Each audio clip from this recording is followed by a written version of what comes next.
अस्सलाम वालेकुम व्यूअर्स। आज मैं आपके लिए ऐसी चटनी की रेसिपी लेके आई हूँ कि जिसको बनाने के बाद ना तो आपको सालन की ज़रूरत होगी और ना ही आपको कुछ और बनाने का दिल चाहेगा। इसको आप रोटी के साथ सालन के तौर पे खा सकते हैं, दाल चावल के साथ खा सकते हैं। बहुत ही मज़ेदार ये चटनी बन के तैयार होती है। इसके लिए आधा किलो टमाटर लिए हैं। लाल टमाटर ले लेने आपने, कच्चे नहीं होने चाहिए। जितने अच्छे आप टमाटर लेंगे उतनी अच्छी आपकी चटनी बनेगी और कलर भी बहुत खूबसूरत आएगा।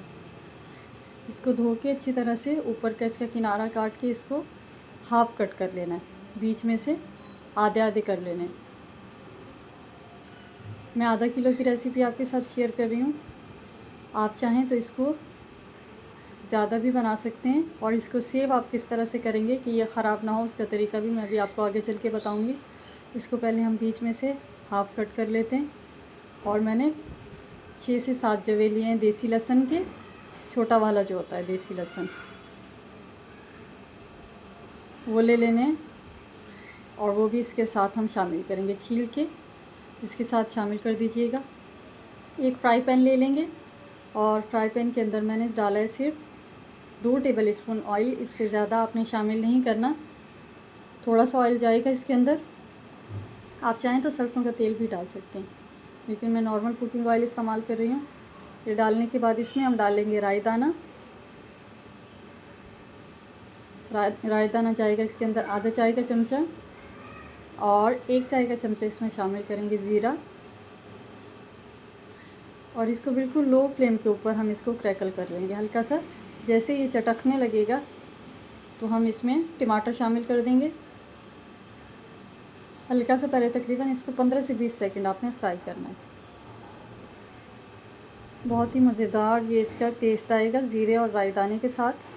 बहुत ही मज़ेदार चटनी बन के तैयार होती है। आप यकीन करें, जब अब इसको बनाएंगे तो जो लोग 1 रोटी खाते हैं वो भी 2 से ढाई रोटी खा लेंगे। अब इस तरह से टमाटर जो है उल्टे करके रख देंगे, जैसे कढ़ाई के ऊपर रखते हैं ना, कढ़ाई बनाते हैं चिकन की या मटन की, इस तरह से। और फ्लेम आपने बिल्कुल लो रखना है। साथ में लहसुन शामिल कर देंगे, चाहे तो चॉप करके डाल दें, चाहे तो साबुत डाल दें। ये टमाटर के साथ ही इसके पानी में लहसुन भी सॉफ्ट हो जाएगा। अब ये डालने के बाद हल्का सा ऊपर से इसके नमक डालेंगे, जितना आप अपने टेस्ट के हिसाब से शामिल करते हो। मैं तकरीबन आधा चाय का चमचा इसमें डाल रही हूँ नमक। नमक से ये होगा कि टमाटर बहुत ज़्यादा जल्दी सॉफ्ट हो जाएंगे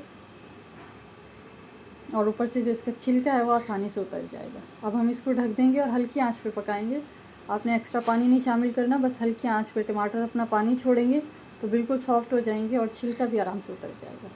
अब हम आ जाते हैं बाकी चीज़ों की तरफ। इसकी कटिंग कर लेते हैं। खीरा ले लिया, एक बड़े साइज़ का ले लीजिएगा। धो के आपने बिल्कुल अच्छी तरह से इसको बारीक चॉप कर लेना। एक ले लें, 2 ले लें। खीरे आपको जितने पसंद हो उस हिसाब से आप कम या ज़्यादा कर सकते हैं। बस इसको आपने चॉप कर लेना है, बारीक बारीक चॉप कीजिएगा। ये चॉप करने के बाद इसको एक तरफ प्लेट में रख देंगे काट के। इसके बाद मैंने ली है एक बड़े साइज़ की प्याज।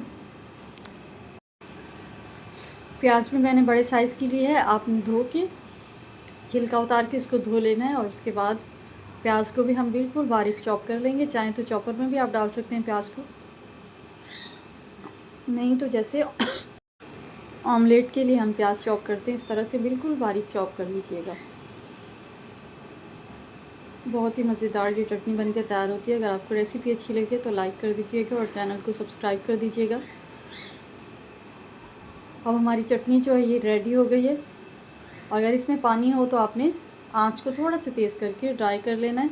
ऊपर इसके छिलके बिल्कुल सॉफ्ट हो गए होंगे। अब इसको ऊपर से उतार लेंगे और बड़ी आसानी से इसके छिलके जो है ना उतर जाएंगे। किसी भी चिमटे की मदद से, फोक की मदद से, जैसे आपको आसानी हो ना, आपने ऊपर से उतार लेना है। आंच कम होगी ना तो ये टमाटर बहुत अच्छे से गल जाएंगे। इसके बाद छिलके उतारने के बाद कोई भी आप मैशर ले लें और इसको आपने मैश कर लेना है।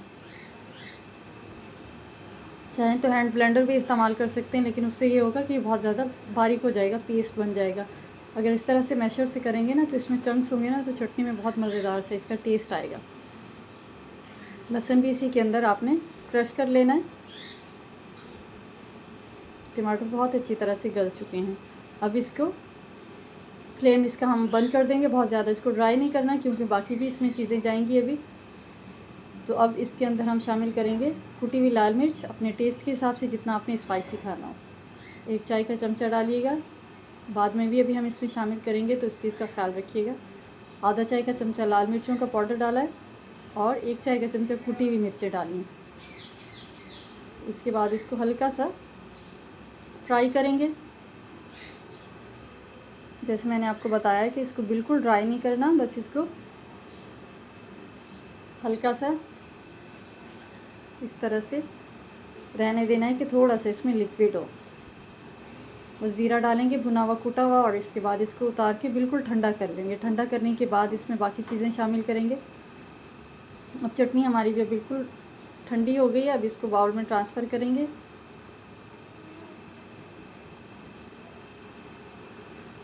अब मैं आपको इसको सेव करने का तरीका बता रही हूँ कि आप इस तरह की चटनी बना के इसको ठंडा करके सेव कर लें। जब आप इसको सर्व करना चाह रहे हो तो उस टाइम आपने बाकी वेजिटेबल्स इसके अंदर शामिल करनी है, फ्रेश कटी हुई, तो पता भी नहीं चलेगा किसी को कि ये पहले की बनी हुई चटनी रखी है। हरी मिर्चें डाल रही हूँ मैं इसमें, अपने टेस्ट के हिसाब से डालिएगा। जो प्याज चॉप की थी वो डाली है, खीरा शामिल कर देंगे और इसको अभी मिक्स करेंगे। जब आप इसको सेव करें तो किसी भी एयर टाइट जार के अंदर रखेंगे ना, फ्रिज के अंदर, तो आप जब इसको आपने सर्व करना हो तो चटनी निकालें और इस तरह से प्याज, खीरा, हरी मिर्चें और बाकी जो अभी हम इसमें सब्ज़ी शामिल करेंगे वो आप शामिल करें, और फ्रेश आपकी चटनी उसी टाइम बन के तैयार हो जाएगी। तो अब मैं इसमें डाल रही हूँ धनिए के पत्ते, 1 मुट्ठी डाल दीजिएगा, इसको बारीक काट के डाला है। और पुदीने के पत्ते, ये भी 1 मुट्ठी है, ये भी आपने धो के अच्छी तरह से साफ़ कर लेने। पत्ते हैं ये, डंडियाँ आपने शामिल नहीं करनी और चॉप करके डाल देना। ऊपर से इसके लीमू डाल दीजिएगा जितना खट्टा आपको पसंद हो, और इसको मिक्स करेंगे। आप यकीन करें दाल चावल के साथ, पराठे के साथ, वैसी रोटी के साथ इतना मज़ेदार लगती है चटनी कि आपको किसी सालन की ज़रूरत नहीं पड़ेगी। आप इसको लाजमी ट्राई कीजिएगा और मुझे फ़ीडबैक दीजिएगा। रेसिपी अच्छी लगे तो चैनल को सब्सक्राइब कर दीजिए और लाइक करना मत भूलिएगा। मिलते हैं नेक्स्ट रेसिपी में, जब तक के लिए अल्लाह हाफ़िज़।